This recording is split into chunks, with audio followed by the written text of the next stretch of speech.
오늘 우리에게 주실 생명의 말씀은 출애굽기 19장 4절부터 12절까지입니다. 제가 봉독하겠습니다. 내가 애굽 사람에게 어떻게 행하였음과 내가 어떻게 독수리 날개로 너희를 업어 내게로 인도하였음을 너희가 보았느니라. 세계가 다 내게 속하였나니 너희가 내 말을 잘 듣고 내 언약을 지키면 너희는 모든 민족 중에서 내 소유가 되겠고 너희가 내게 대하여 제사장 나라가 되며 거룩한 백성이 되리라. 너는 이 말을 이스라엘 자손에게 전할지니라. 모세가 내려와서 백성의 장로들을 불러 여호와께서 자기에게 명령하신 그 모든 말씀을 그들을 앞에 진술하니 백성이 일제히 응답하여 이르되 여호와께서 명령하신 대로 우리가 다 행하리이다.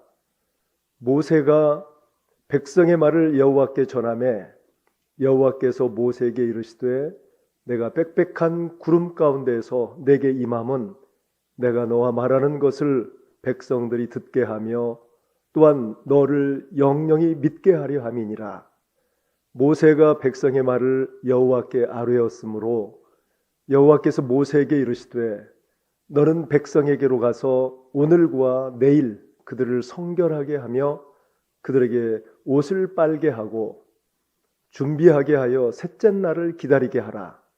이는 셋째 날에 나 여호와가 온 백성의 목전에서 시내산에 강림할 것임이니 너는 백성을 위하여 주위에 경계를 정하고 이르기를 너희는 삼가 산에 오르거나 그 경계를 침범하지 말지니 산을 침범하는 자는 반드시 죽임을 당할 것이라.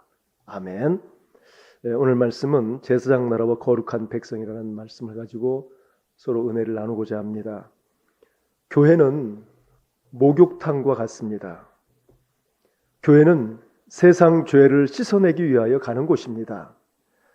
처음 목욕탕에 들어가면 막 옷을 벗는 사람이 있고 또 탕에 들어가기 전에 샤워하는 사람, 또 탕 속에 들어가서 몸을 불리는 사람, 또 때를 미는 사람, 머리를 감고 이를 닦고 또 마무리 샤워하는 사람, 또 이제 모든 목욕을 마치고 밖에 나와서 이제 드라이를 하면서 또 새롭게 로션도 바르고 그리고 옷을 입고 나오는 사람들이 있습니다. 목욕탕 안에도 매우 다양합니다. 목욕탕처럼 교회도 똑같습니다. 교회는 온갖 종류의 죄인들이 오는 곳입니다. 교회에 와서 하나님의 말씀을 듣고 하나님을 만나면 한꺼풀 한꺼풀 더러운 때를 벗겨내는 곳입니다. 그러므로 아직 내 문제가 해결되지 못한 사람이 교회 안에도 많이 있습니다. 10년, 20년을 다녔어도 여전히 세상 때를 벗지 못하고 세상 사람들과 똑같은 사고 방식 또 행동을 하는 사람이 있습니다. 여전히 목욕탕 속에서 때만 불리는 사람이 많이 있습니다. 문제는 이런 분들로 인해서 세상 사람들이 실망하며 또 교회는 이중인격자들이 많다 이렇게 질책하기도 합니다. 그럼에도 불구하고 교회는 하나님을 만나고 성령님의 인도를 받으면서 자기의 죄의 때를 벗기는 과정을 통해서 천국에서 영원한 행복을 누릴 수 있도록 도와주는 영적 목욕탕과 같습니다. 교회는 죄 없는 의인들이 모이는 곳이 아닙니다. 교회는 죄인들이 모여서 예수를 만나고 성령의 은혜로 회개하고 영적으로 새롭게 점점 변화되어 가는 곳입니다.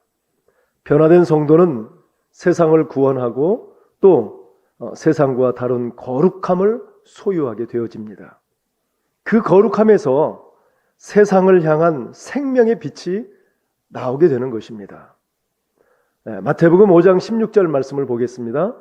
이같이 너희 빛이 사람 앞에 비치게 하여 그들로 너희 착한 행실을 보고 하늘에 계신 너희 아버지께 영광을 돌리게 하라. 그래서 성도는 작은 빛으로 사는 것입니다. 작은 빛이 이제 어둠을 물리치며 또 어둠 속에 있는 많은 사람들에게 소망을 주는 빛이 되어지는 것이죠. 또한 하나님께서는 하나님 백성들에게 또 이렇게 말씀하십니다. 레위기 11장 45절 말씀에 보면 나는 너희의 하나님이 되려고 너희를 애굽 땅에서 인도하여 낸 여호와라. 내가 거룩하니 너희도 거룩하라. 그렇게 말씀하고 있죠. 여러분, 하나님 거룩하신 분이십니다. 그래서 하나님을 믿는 모든 하나님의 백성들도 주님을 닮아가는 것입니다. 하나님을 닮아가는 것이죠. 그래서 하나님 말씀에 순종하고 나아갈 때마다 이제 거룩한 하나님의 백성으로 세워져 가는 것이죠. 오늘 본문 출애굽기 19장 말씀을 통해서 우리에게 주시는 말씀을 듣고자 합니다. 이스라엘 백성이 애굽을 떠나 홍해를 건넌 지 이제 3개월이 되던 날 드디어 시내 광야에 도착하게 됩니다. 하나님께서는 시내산에서 모세를 부르셨습니다. 하나님 먼저 모세에게 독수리 이야기를 꺼냅니다. 본문 4절 말씀에 보면 내가 애굽 사람에게 어떻게 행하였음과 내가 어떻게 독수리 날개로 너희를 업어 내게로 인도하였음을 너희가 보았느니라. 독수리를 이야기하시면서 이제 하나하나 구체적으로 이야기하고 있는데요. 그런데 신명기를 보면 더 구체화되어 있죠. 신명기 32장 11절에서 12절 말씀입니다. 마치 독수리가 자기의 보금자리를 어지럽게 하며 자기의 새끼 위에 너풀거리며 그의 날개를 펴서 새끼를 받으며 그의 날개 위에 그것을 엎는 것 같이 여호와께서 홀로 그를 인도하셨고 그와 함께 한 다른 신이 없었도다. 그렇게 말씀하고 있습니다. 여러분, 독수리는 조류의 제왕이죠. 조류의 제왕이 되기 위해서는 그저 되는 것이 아닙니다. 높은 절벽 위에 보금자리를 틀고 거기에서 새끼를 너풀거리게 해서 밑으로 떨어지게 만들죠. 자, 떨어지는 새끼는 어떻게 합니까? 살기 위해서 바둥바둥 되면서 몸부림을 치며 떨어져 갑니다. 그런데 막 떨어져서 이제 죽기 일보 직전에 이 어미 독수리가 새끼를 쫙 받아드는 겁니다. 그리고 또 다시 반복 훈련을 합니다. 계속해서 또 반복 훈련을 하다 보면 이 어린 새끼에 서서히 날개죽지에 힘이 들어가기 시작하고 그리고 날개에 근육이 붙기 시작합니다. 그래서 강한 독수리로 서서히 길들여져 가는 것이죠. 하나님께서 이스라엘 백성들을 이와 같이 훈련시키셨다는 것입니다. 정말 아주 좋은 환경에서 이스라엘 백성들을 이끌어 가신 것이 아니라 열악한 환경, 광야 같은 그러한 곳에서 하나님께서는 그들에게 순종이 무엇인가를 가르쳐 주시고 또 하나님의 계획이 무엇인가를 가르쳐 줘서 이스라엘 백성들로 하여금 장차 하나님께서 맡겨주신 사명을 잘 감당할 수 있도록 그렇게 길들여 갔다는 것이죠. 그래서 우리 인간도 이러한 둥지가 사실은 흔들리는 것을 과히 좋아하지 않습니다. 둥지가 흔들리면 모든 삶의 기반부터가 흔들려 버리죠. 그래서 많이 고통과 고난 가운데 살아가게 되어집니다. 사실 그저 둥지는 편안한 것을 좋아합니다. 그러나 하나님께서는 우리에게 이런 영적 훈련을 시키기 위해서 때에 따라서는 이 둥지를 흔들어 놓는다는 것입니다. 우리의 삶 속에 고난을 주신다는 거예요. 이 고난이 다가오면 사실 이 고난을 극복하기 위해서 몸부림치며 살아가는 것이죠. 그러면서 이제 서서히 주님께 나아갈 수밖에 없고 자기를 부인할 수밖에 없고 그래서 주님을 의지함으로 새로운 삶을 살아가는 것입니다. 여러분, 이스라엘 백성을 애굽에서 건져내서 홍해에서 세례를 받게 하여 주시고 그리고 광야 40년 훈련을 통해서 하나님 말씀에 순종하는 삶을 깨우쳐 주셨습니다. 이 순종의 근육질로 훈련을 시키셨던 것입니다. 매일매일 하늘에서 일용할 양식인 만나를 내려주시고 또 반석 대신 예수님께서 반석을 열어서 생수를 공급해 주셨습니다. 땅에 살고 있지만 결국 하늘을 바라보며 만나를 먹어야 될 존재로서 서서히 이제 훈련되어졌던 것이죠. 땅에 속한 모든 열방을 구원하기 위해서 먼저 이스라엘을 그렇게 선택하시고 훈련시키셨던 것입니다. 여러분, 우리의 삶에서 생각지 않게 둥지가 흔들릴 때가 있습니다. 그것은 곧 하나님의 부르심이고 하나님께서 우리를 훈련시키시고 그리고 세상 속에서 땅만 바라보지 않고 하늘을 바라보며 살 수 있도록 이끌어 나가는 하나님의 방편이십니다. 그럴 때 우리는 믿음의 날개를 펼치면서 그 훈련에 임할 수 있어야 되는 것이죠. 그래서 우리는 훈련받은 만큼 하나님께 쓰임 받을 수 있는 것입니다. 여러분, 본문 5절 말씀에 보면 세계가 다 내게 속하였나니 너희가 내 말을 잘 듣고 내 언약을 지키면 너희는 모든 민족 중에 내 소유가 되겠고, 하나님께서는 너희는 내 소유다, 내 것이다. 우리가 얼마나 특별한 존재인가를 우리 하나님께서는 우리에게 가르쳐 주십니다. 이사야 43장 1절 말씀을 보겠습니다. 야곱아, 너를 창조하신 여호와께서 지금 말씀하시느니라. 이스라엘아, 너를 지으신 이가 말씀하시느니라. 너는 두려워하지 말라. 내가 너를 구속하였고 내가 너를 지명하여 불렀나니 너는 내 것이라. 우리 하나님께서는 우리를 지명하여 불러주셨고 하나님의 소유 삼아 주셨습니다. 그리고 우리를 보배롭고 존귀한 하나님의 자녀 삼아 주셨습니다. 그리고 우리를 너무나 사랑해 주셨습니다. 말라기 3장 17절 말씀에는요, 만군의 여호와가 이르노라. 나는 내가 정한 날에 그들을 나의 특별한 소유로 삼을 것이요, 또 사람이 자기를 섬기는 아들을 아낌같이 내가 그들을 아끼겠다, 이렇게 말씀하고 있습니다. 하나님께서는 우리를 특별한 소유로 삼으심은 자기 아들과 같게 하신다는 것입니다. 그만큼 하나님께 선택받은 하나님의 자녀는 이렇게 특별한 소유이고 하나님으로부터 엄청난 사랑과 그리고 보배로운 존재로 세워지게 되는 것이죠.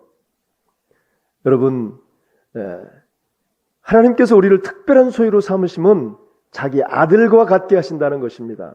이것을 확증하시기 위해서 하나님께서는 독생자 예수 그리스도를 이 땅에 우리에게 보내주신 것입니다. 예수 안에 있는 우리에게 하나님의 자녀된 권세를 허락하시기 위해서 예수님을 이 땅에 보내주신 것입니다. 그리고 모든 민족 중에서 하나님의 소유가 되게 하셨습니다. 본문 5절 말씀에 보면 세계가 다 내게 속하였나니 너희가 내 말을 잘 듣고 내 언약을 지키면 너희는 모든 민족 중에서 내 소유가 되겠고, 이스라엘은 모든 민족 중 하나님께 특별하게 선택받은 나라가 되었습니다. 하나님은 온 세상을 구원하시기 위해서 이스라엘 백성들을 택하시고 그리고 그들을 제사장 나라로 세우셨습니다. 본문 6절 말씀처럼 너희가 내게 대하여 제사장 나라가 되며 거룩한 백성이 되리라. 너는 이 말을 이스라엘 자손에게 전할지니라. 우리 하나님께서는 이스라엘 백성들을 먼저 그들을 선택해서 부르시고 하나님이 누구신가를 가르쳐주고 삶 속에서 광야 가운데에서도 만나와 메추라기를 먹여주시고 구름 기둥 불기둥으로 인도해 주셨습니다. 성령의 놀라운 역사와 은혜를 맛보게 해주시고, 그리고 우리의 인생 가운데 하나님이 계셔야만이 우리의 진정한 삶이 가치가 있다는 사실을 알게 해주시고, 그래서 이스라엘 백성들로 하여금 이제 열방을 구원하는 제사장 나라로 쓰시겠다는 계획이십니다. 이스라엘 백성들이 이제 하나님을 소유한 백성으로서, 하나님을 아는 백성으로서 하나님을 잘 섬기고 사랑하고 경배하고 예배하는 자가 되어져서, 그리고 결국 아직도 하나님을 알지 못하는 열방 가운데 이제 하나님을 알게 하는 중간 역할, 제사장 역할을 하도록 그렇게 하나님께서는 이스라엘 백성을 부르셨다는 것입니다. 여러분, 이를 위해서 거룩한 백성, 곧 이 시대에 또 성도로 저와 여러분들을 불러주신 것입니다. 그런데 이스라엘 백성들이 구약 시대가 다 가도록 하나님께서 주신 사명을 감당하지 못했습니다. 그러자 하나님께서는 이스라엘을 이방 땅 곳곳으로 흩어버리신 것입니다. 그것이 바벨론 포로 끌려가게 하시고, 그리고 포로 이후에 디아스포라 시대로 이끌어 버리신 것이죠. 곧 오늘의 터키 지방과 유럽 지방으로 흩어져서 이제 회당 중심으로 모이게 되었습니다. 그동안에는 성전에서 제사를 지내는 그러한 성전 제사를 드리면 하나님의 자녀로서 확신을 가지고 살았지만, 이제는 너무나 하나님 뜻대로 살지 않았기 때문에, 말씀에 순종하지 않았기 때문에, 계속 우상을 섬겼기 때문에 하나님께서 그들을 포로로 끌려가게 하시고 더 이상 성전 제사를 거부해 버리신 것이죠. 그래서 결국은 그들이 말씀을 모르기 때문에 그런 악을 행한다는 사실을 하나님 아시고 포로로 끌려가게 하시고, 그곳에서 이제는 더 이상 제사를 받지 않으시고 말씀을 통해서 하나님을 알아갈 수 있도록 하나님께서 이끌어 주신 것이죠. 여러분, 회당으로 이제 모이게 되어서 그들이 말씀으로 돌아가게 해 주셨습니다. 그럼에도 불구하고 그들이 제사장 나라의 사명을 감당하지 못하게 되었던 것이죠. 이스라엘이 지은 죄 중에 가장 큰 죄가 무엇일까요? 하나님께서는 이스라엘 백성들을 극상품 포도나무로 아주 기름진 땅에 심으셨습니다. 그런데 이스라엘 백성들이 이 극상품 포도나무이기 때문에 극상품 포도 열매를 맺어야 되는데 들포도를 맺었습니다. 그래서 결국은 하나님으로부터 버림받게 되어지는 것이죠. 그래서 포도 문을 열어놓고 모든 들짐승으로부터 짓밟히게 만들어버리는 것입니다. 여러분, 이것이 사명을 감당하지 못하면, 하나님의 뜻대로 순종하지 못하면 결국 우상 가운데 마음을 빼앗겨 버리면 하나님께서도 공의로 행하시는 하나님이십니다. 그래서 결국 하나님께서는 사명을 감당하지 못하는 이스라엘 백성들의 촛대를 옮겨버리십니다. 여러분, 그렇다면 제사장은 무엇입니까? 이 제사장 사명이 있습니다. 이 제사장 사명을 잘 감당해야 되는데 이 제사장 사명을 제대로 감당을 못했습니다. 그래서 지금 이 시대에 예수 그리스도가 오셨고, 그리고 예수 그리스도를 이제는 이방인들이 그 예수님을 영접하고 진짜 정말 왕같은 제사장으로서 이제 사명을 모든 성도들이 감당하게 되었습니다. 그래서 이 제사장 사명은 결국 무슨 역할을 하는 것이냐면 다리를 도와주는 역할을 합니다. 죄로 인하여 끊어졌던 다리, 하나님의 백성들이 하나님과 교제를 해야 되는데 이 죄 때문에, 불순종 때문에 이러한 교량이 끊어져 버렸습니다. 그렇다면 성막을 섬기던 제사장들은 계속해서 제사를 성막 안에서 드렸습니다. 성소에서 드렸죠. 그러면 제물을 잡아서 그 제물에 피를 바르고, 그리고 모든 죄를 용서하심으로 하나님과의 연결고리가 되어졌던 것이죠. 자, 예수께서 제사장 중에서도 아주 가장 큰 대제사장으로 오셔서 친히 희생 제물이 되어 주셨습니다. 그래서 결국 죽음 가운데 죽어가는 우리 인생 가운데 우리 주님께서 부활의 놀라운 십자가에서 죽으시고 부활하셔서 결국 우리에게 다리를 놓아주신 것입니다. 하나님과 막혔던 이 성소의 휘장을 찢어버리시고 이제 하나님 앞에 담대히 나아갈 수 있는 길을 만들어 주신 것입니다. 다리를 놓아주신 것입니다. 이게 바로 제사장 역할을 하는 것이죠. 그래서 성도는 사람들이 죽음에서 생명으로, 죄악에서 의로움으로 건너갈 수 있는 다리가 이제 되어야 하죠. 하나님과 죄인들 사이를 가로막았던 그런 장벽을 치우기 위해서 희생 제물에 피를 뿌리는 신령한 제사장적 사명을 감당해내는 것입니다. 예수님을 모르고 살아가는 사람들에게 예수님을 중매하는 다리가 되어야 합니다. 사명을 잘 감당하는 이러한 중매장이로서의, 또 다리로서의 역할, 이것이 제사장이 해야 할 사명이죠. 또 제사장은 하나님의 백성들을 축복하는 그런 사람입니다. 아브라함에게 주신 축복을 계승하는 일이죠. 창세기 12장 2절에서 3절 말씀에 보면 내가 너로 큰 민족을 이루고 내게 복을 주어 내 이름을 창대하게 하리니 너는 복이 될지라. 너를 축복하는 자에게는 내가 복을 내리고 너를 저주하는 자에게는 내가 저주하리니 땅의 모든 족속이 너로 말미암아 복을 얻을 것이라. 저주 아래 놓인 세상에 복이 있다는 것을 전하고 선언을 할 수 있는 사람이 바로 제사장입니다. 영적 제사장이죠. 왕 같은 제사장입니다. 저와 여러분입니다. 하나님께서 우리를 부르셨기 때문입니다. 이제 오늘 본문으로 돌아가 보면 오늘과 내일 성결하라고 말씀하고 있어요. 하나님의 임재를 목격하려면 먼저 해야 할 것이 오늘과 내일은 성결해야 합니다. 오늘 본문 10절 말씀에 보면 여호와께서 모세에게 이르시되 너는 백성에게로 가서 오늘과 내일 그들을 성결하게 하며 그들에게 옷을 빨게 하라 이렇게 명령합니다. 오늘과 내일 성결할 이유가 뭡니까? 셋째 날 준비하기 위해서입니다.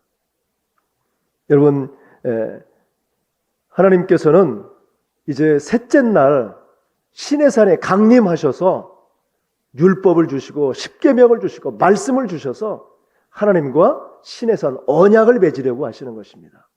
하나님의 임재를 목격하는 날이 셋째 날입니다. 그 하나님의 임재를 목격하기 위해서는 반드시 오늘과 내일 이 이틀간에는 성결에 가야 합니다. 옷을 빨아야 합니다. 여러분 본문 14절 말씀에 보면요. 모세가 산에서 내려와 백성에게 이르러 백성을 성결하게 하니 그들이 자기 옷을 빨더라. 드디어 모세의 명령에 따라서 이스라엘 백성들이 옷을 빨고 있습니다. 여러분 옷을 빠는 것은 단지 겉만 깨끗하게 하는 일이죠. 사실은 중요한 것은 우리의 속사람까지 깨끗하게 해야 되죠. 근데 속사람은 깨끗하지 못합니다. 그러나 중요한 것은 옷을 빨으라는 말씀에 순종함으로 비로소 속사람까지 하나님께서 깨끗하게 씻어주신다는 것입니다. 왜 그렇습니까? 순종하기가 쉽지 않기 때문에 그렇습니다. 하나님 말씀에 순종하면 하나님께서는 순종하는 사람을 지배하기 시작합니다. 그리고 내가 할 수 없는 것을 하나님이 일을 하십니다. 여러분 잘 생각해 보시기 바랍니다. 이 옷을 빨라고 하는 것이 쉬운 일일까요? 광야에서? 광야는 물이 없는 곳 아니겠습니까? 광야에서 마실 물이 없어서 얼마나 원망하고 불평을 많이 했습니까? 숫자도 한두 명이 아니죠. 200만 명이 넘습니다. 200만 명이 넘는 사람들과 가축들이 있는데 이 물이 부족한 이 상태에서 옷을 빨만한 풍족한 물이 있었겠습니까? 그러나 그들은 순종했습니다. 그들이 순종할 때 하나님께서 그들을 물 가운데로 인도하시는 것이죠. 그래서 그 순종하는 그 모습을 보시고 그들의 마음까지도 깨끗하게 성결하게 해주시는 것입니다. 이것이 순종입니다. 불가능을 가능케 하는 순종입니다. 순종의 놀라운 힘과 능력이 여기서 나타나는 것입니다. 그래서 결국 그 순종을 통해서 준비하게 해서 셋째 날을 기다리게 하는 것입니다. 여러분 하나님은 성결하도록 준비하게 하시고 기다리라고 하십니다.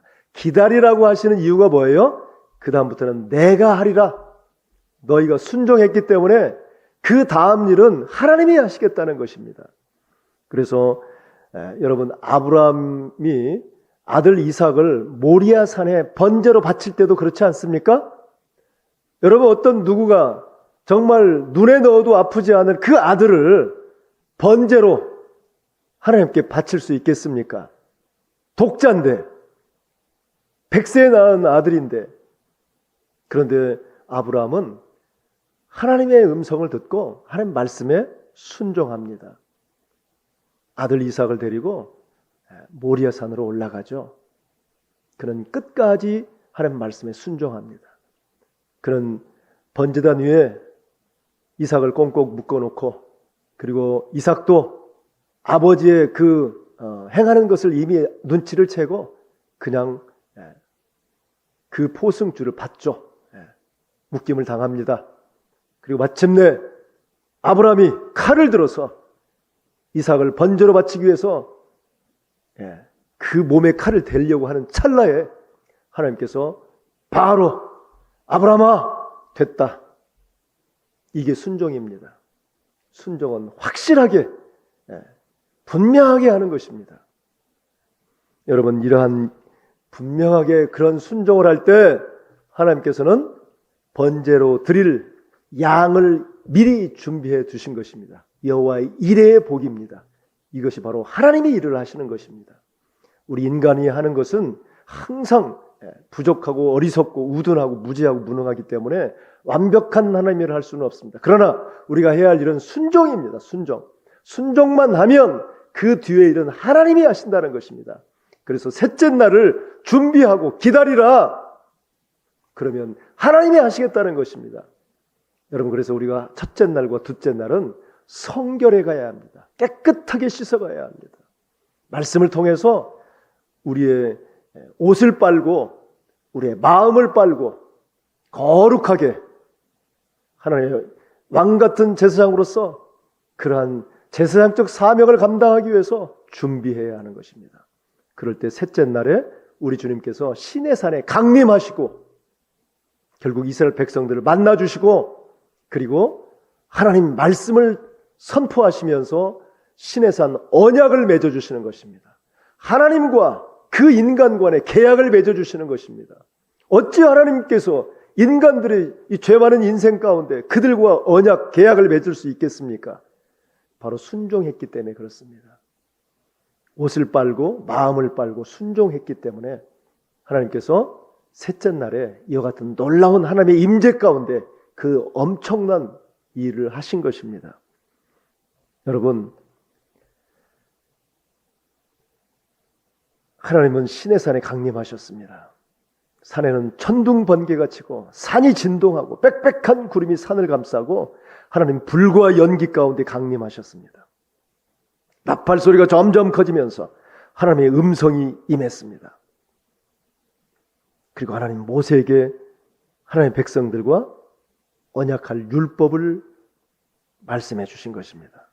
여러분, 우리 그리스도인이 된다는 것은 예수 그리스도를 닮아가고 또 그리스도를 따른다는 표시입니다.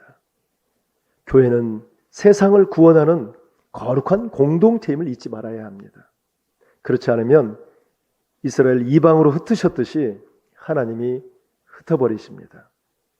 우리 그리스도의 초점을 하나님께 맞춰야 됩니다. 하나님께 맞추면 하나님의 거룩한 자녀가 되는 것입니다. 그리고 이웃과 세상을 구원하는 제사장 나라의 거룩한 백성이 됩니다. 이 거룩한 제사장이 되기 위해서는 철저히 예수 그리스도의 보혈로 우리의 옷을 빨아야 되고 우리의 마음을 빨아야 합니다. 철저히 우리 모든 죄를 십자가 보혈로 깨끗이 씻어낼 때 우리 주님께서 우리의 그 믿음을 보시고 하나님의 임재를 목격할 수 있는 영적인 눈을 열어주시는 것입니다. 그리고 놀라운 하나님의 역사가 우리를 제사장으로 이끌어 주셔서 제사장 나라로서 왕같은 제사장으로서 그 사명을 감당할 수 있도록 이끌어 주시는 것입니다. 그래서 아직도 저 흑암에서 불쌍히 죽어가는 그런 영혼들에게 이제 주님을 만날 수 있는 영적 다리가 되어주는 것입니다. 그리고 그러한 만남의 심령들에게 아브라함에게 복의 근원이 되었던 것처럼 우리를 복의 근원으로 축복할 수 있는 사람으로 왕같은 제사장으로 삼아주셔서 그들을 위해서 기도할 때 그 기도가 주님 앞에 다 상달되어 응답받는 역사가 있게 되어지는 것입니다. 여러분, 그래서 저와 여러분은 이제 제사장 나라요 거룩한 하나님의 백성으로서의 삶을 새롭게 살아가야 하는 것입니다. 여러분, 그러기 위해서는 우리가 철저히 2021년을 한번 돌아보면서 나는 과연 예수 그리스도 안에서 제사장적 사명을 감당하고 있었는지, 어둠에 갇혀있는 많은 불쌍한 영혼들에게 주님을 만날 수 있는 영적 다리 역할을 하고 있었는지, 그리고 그들을 정말 축복하고 그들에게 새로운 소망의 빛으로 다가섰는지 우리가 돌아봐야 합니다. 이렇게 성결 예식을 하고 준비할 때 셋째 날 우리 주님께서 강림하시고 우리 영적인 눈을 열어서 하나님의 임재 가운데 우리의 삶을 아름답게 이끌어 주실 줄로 믿습니다. 하나님께 오늘 2021년 한 해를 잘 마지막 이제 마무리하고 정말 제사장으로서의 어떻게 삶을 살아가야 할 것인지, 또 제사장적 사명을 감당하지 못했다면 우리가 어떻게 회개하고 돌아야 할 것인지, 우리가 이 시간 철저히 주님 앞에 온전히 나아가는 저와 여러분 되기를 바랍니다. 기도하겠습니다. 하나님 아버지 감사합니다. 무지하고 무능한 우리를 위해서 하늘 보좌 버리시고 이 땅에 닫고 비천한 모습으로 우리를 위해서 십자가에서 모진 고통과 형벌을 겪으시고 그리고 죽기까지 우리에게 다가오셨습니다. 이제 주님만 의지하며 주님을 신뢰하며 복음을 순종하며 가기를 원합니다. 우리가 주님을 모셔드릴 때마다, 예수 그리스도의 보혈을 통과할 때마다 이제 우리에게 거룩한 하나님의 백성으로 삼아주시고 또 왕같은 제사장으로서 역할을 우리에게 감당하게 해주실 줄로 믿습니다. 하나님, 이제 이 제사장적 사명을 철저히 이 땅에 실현시켜가게 하여 주시고, 아직도 흑암에서 어둠에서 갇혀 있어서 하나님을 만나지 못한 불쌍한 영혼들에게 이제 가로막혀 있던 모든 장애물을 다 치워버리고, 그리고 그들이 밝은 빛으로 나올 수 있는 그 중간 역할, 중매 역할, 가교 역할을 할 수 있도록 은혜 베풀어 주시고, 그리고 마침내 준비하고 나아갈 때마다 하나님의 임재를 목격할 수 있는 놀라운 은혜가 있게 하여 주셔서 그들을 마음껏 축복할 수 있는 하나님의 사람으로 세워지게 하여 주시옵소서. 장차 주님 다시 오실 날을 항상 예비하며 준비하며 살게 하여 주시고, 또 철저히 주님의 뜻 이루어갈 때마다 놀라운 하나님의 은혜로 충만케 하여 주옵소서. 이제는 우리를 죄악에서 구원하신 예수 그리스도의 은혜와 하나님 아버지의 극진하신 사랑하심과 성령님의 감동, 감화, 내주 교통 충만하신 은혜가 왕같은 제사장으로서 거룩한 하나님의 백성으로서의 사명을 잘 감당하며 2021년 한 해를 잘 마무리하기를 다짐하고 결단하는 오늘 함께한 귀한 심령들 머리 위에, 저들의 가정과 생업과 자녀 위에 이제부터 영원토록 함께 하시옵기를 간절히 축원하옵나이다. 아멘. 순종하겠습니다.